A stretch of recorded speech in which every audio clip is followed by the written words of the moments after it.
Assalamualaikum warahmatullahi wabarakatuh.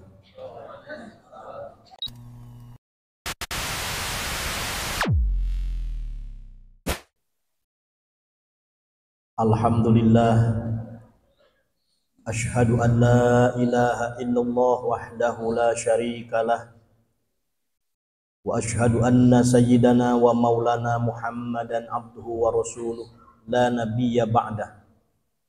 Allahumma salli ala sayyidina wa maulana Muhammadin wa ala alihi wa sahbihi wa mawalah. Fa ya ibadallah, usikum wa iyaya bitaqwallah la'allakum sa'idu fid dunya wal akhirah. Qala Allah ta'ala fil Qur'anil Karim wa huwa asdaqul qailin. A'udzu billahi minasy syaithanir rajim. Wa ma arsalnaka illa rahmatan lil alamin.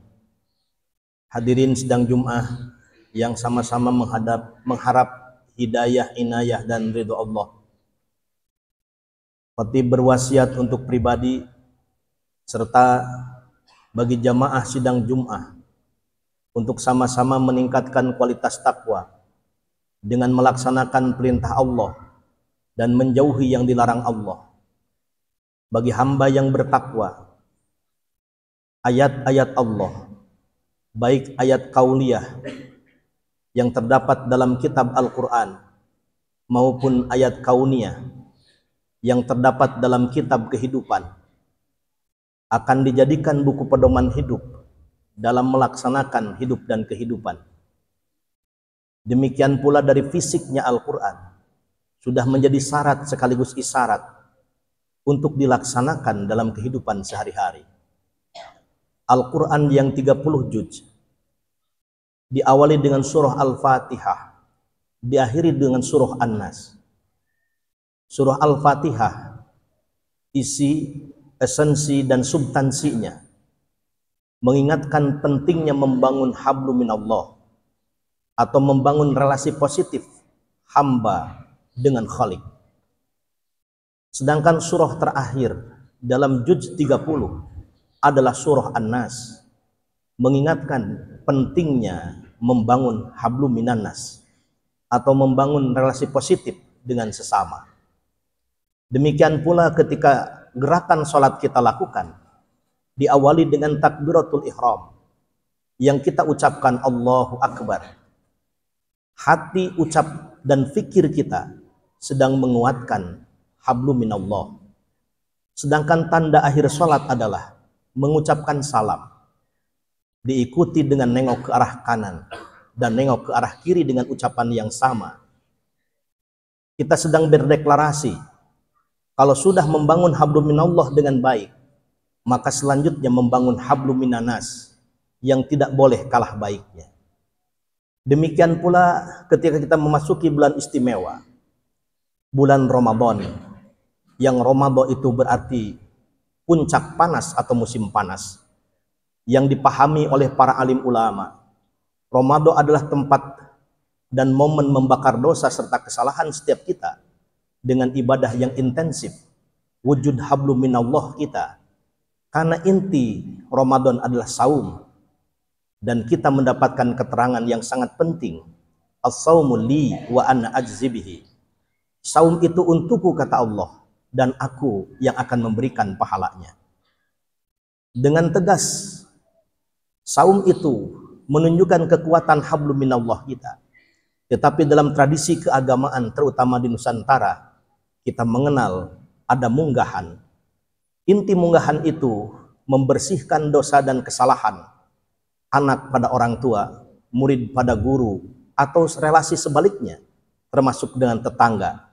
Kata orang Jawa Barat disebut ulah aya codeka jeung papada jeung sasama.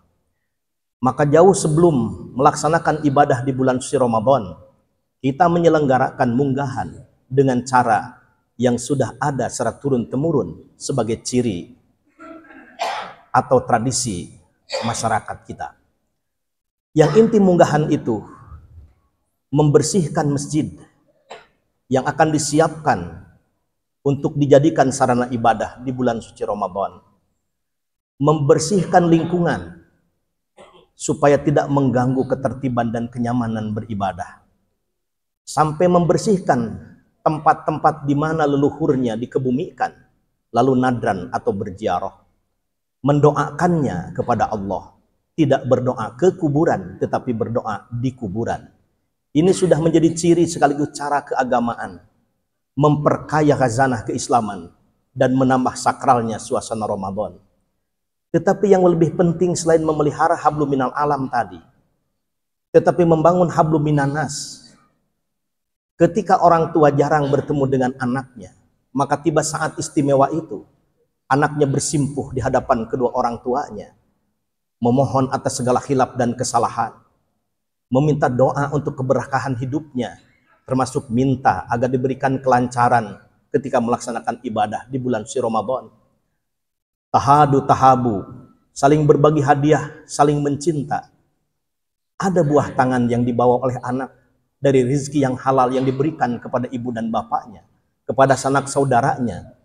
Tradisi yang sangat baik ini wujud nyata dari spirit silaturahim.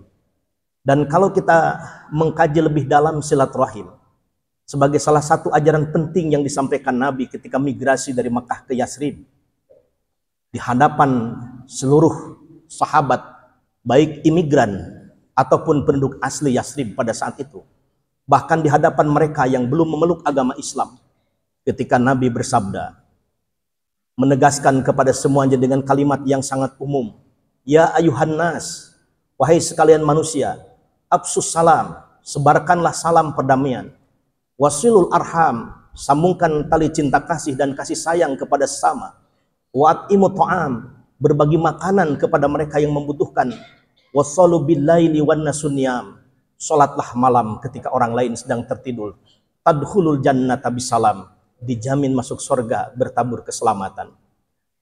Maka spirit silaturahmi ini yang terus dipelihara dalam tradisi keagamaan kita, setidaknya ada 4 silaturahim.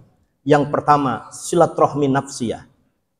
Kalau dalam bahasa komunikasi bisa disebut atau identik dengan komunikasi intrapersonal atau intrapribadi. Tetapi para ahli tasawuf menyebutnya, gerakan nyata dari silaturahmi nafsiyah itu ada 3, yaitu tazkiyatun nafs, membersihkan diri kita dari segala dosa dan kesalahan, karena yang tahu dosa dan kesalahan diri kita hanyalah diri kita dan Allah Subhanahu wa Ta'ala. Maka ketika ada muhasabah dipandu oleh seorang tokoh agama atau dengan cara apapun, kita bisa berlinang air mata, ingat akan dosa dan kesalahan. Ini adalah shock terapi untuk mencapai pada kemungkinan pribadi kita bisa berlinang air mata, mengingat dosa dan kesalahan, dan bersimpuh di hadapan Allah, yaitu orang yang berzikir kepada Allah di tengah kesunyian dan keheningan malam, fafadat ainah, dan berlinang air matanya. Maka silaturahmi nafsiyah ini jika diwujudkan dalam tazkiyatun nafs, maka kita sibuk memelihara diri kita masing-masing dari sengatan api neraka yang spiritnya difirmankan Allah dalam Al-Quran, ya ayyuhalladzina amanu qu anfusakum wa ahlikum nara, yaitu wiqayatun nafs. Setelah membersihkan diri kita dari segala dosa dan kesalahan yang diketahui oleh kita dan Tuhan semata. Yang kedua, muraqabatun nafs, meningkatkan intensitas ibadah.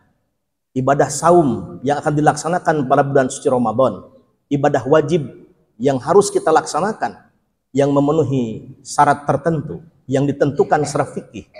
Di bulan sebelum saum diperbanyak saum sunnahnya, ditingkatkan kuantitas dan kualitas qiyamul lailnya, lebih diperbanyak iktikaf di masjid, karena iktikaf itu kelanjutan dari man arafa nafsah faqad arafa rabbah.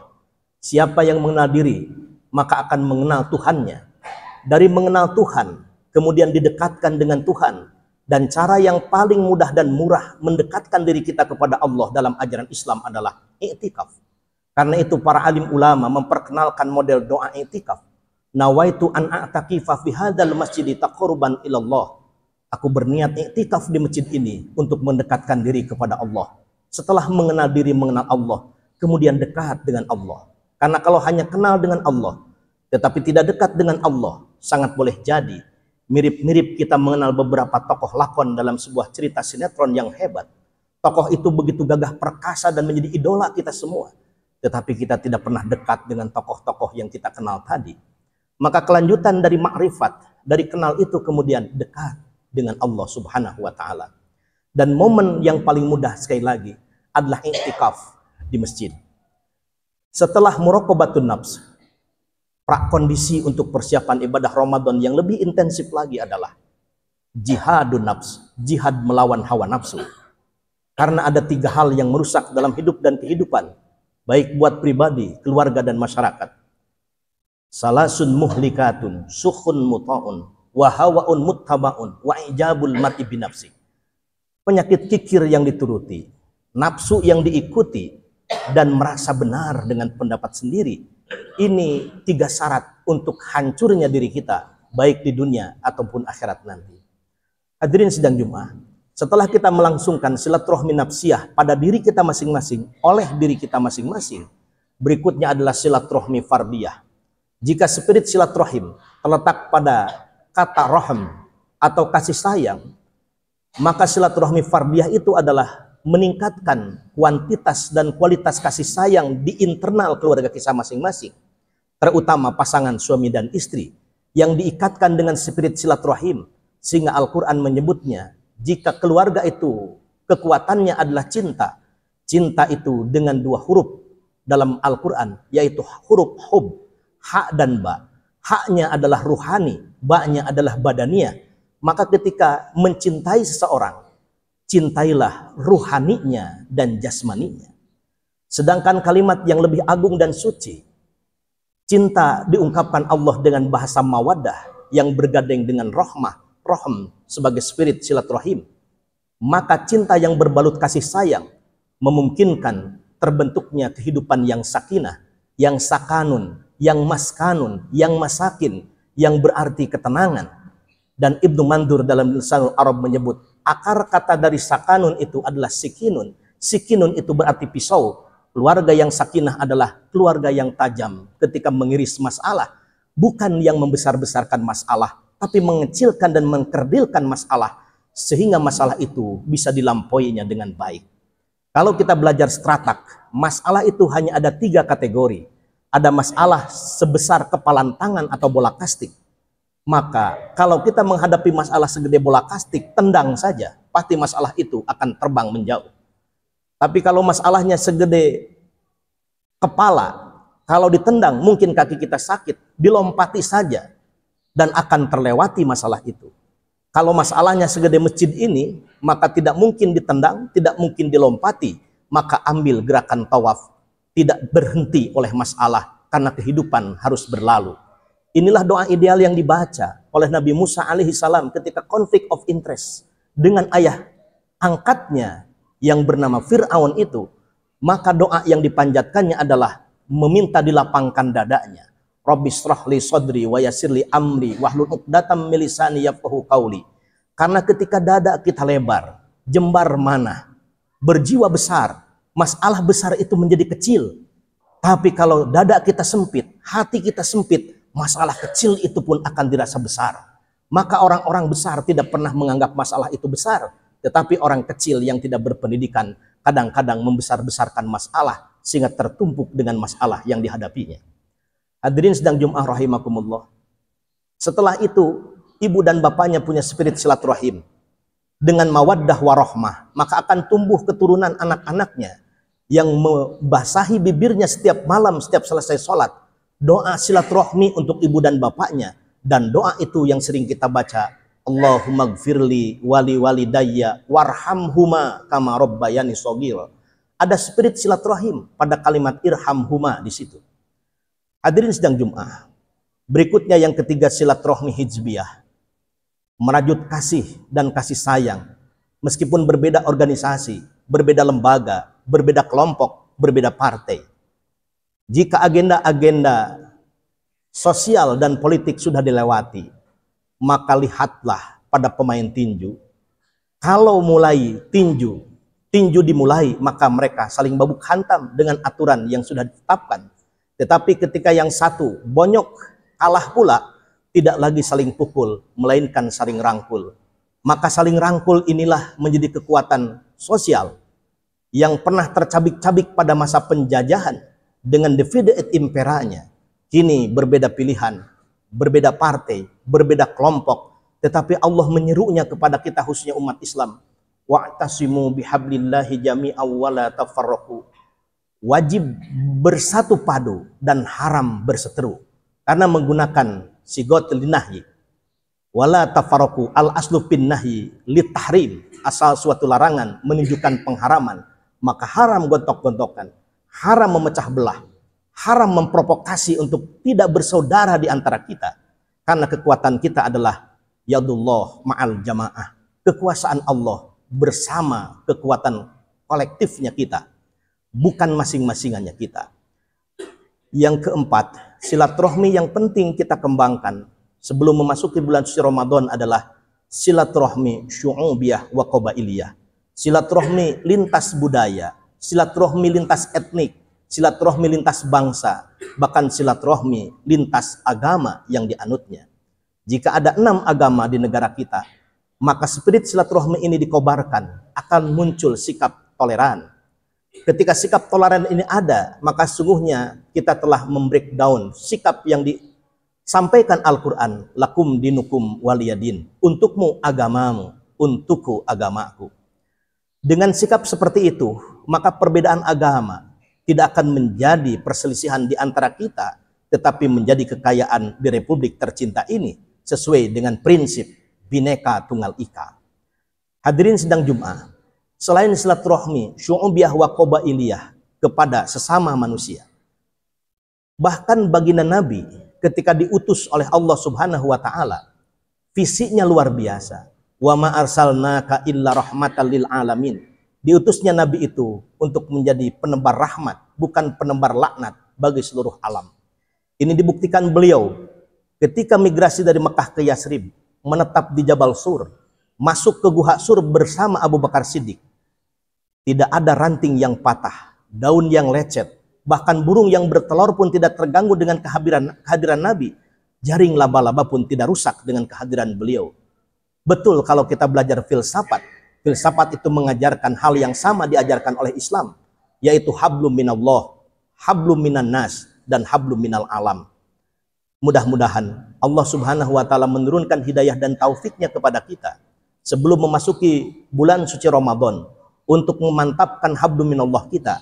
Masih banyak kesempatan untuk memperbaiki kita dengan sesama kita yang diwujudkan dalam bentuk silaturahmi. Baik silaturahmi nafsiyah, silaturahmi fardiyah, silaturahmi hijbiyah, ataupun silaturahmi syu'ubiyah wa qabailiyah. Amin ya rabbal alamin. Barakallahu li walakum bima fihi minal ayati wa dzikril hakim. Wa qur rabbighfir warham wa anta khairur rahimin.